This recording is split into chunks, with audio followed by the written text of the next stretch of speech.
हे जे मुद्दे आहेत 2022चा जे उल्लेख केला आणि त्यावेळी जी काय करामत केली, अकेला देवेंद्र क्या कर सकता है, हे आठवून देण्याचा प्रयत्न केला. ज्यावेळेला आपल्या सुप्रिया सुळे, शरद पवार यांच्या सुकन्या, लाडक्या कन्या यांनी ज्यावेळी ते वक्तव्य केलं होतं की अकेला देवेंद्र क्या करेगा. मित्रांनो लक्षात घ्या, अकेला देवेंद्र क्या करेगा. अकेला देवेंद्र ने क्या क्या नहीं किया वो 2014 से लेके आज के तारीख तक दिखाई दिया है. कारण ही गोष्ट का करू शकले तर स्वतःच्या कुवतीवरती.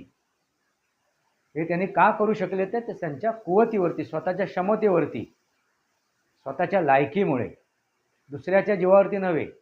भले त्यांना कोणीतरी पुढे सरकवलं, आधार दिला, सपोर्ट दिला, पण त्या आधाराबरोबर त्यांनी स्वतःची ताकद निर्माण केली. फक्त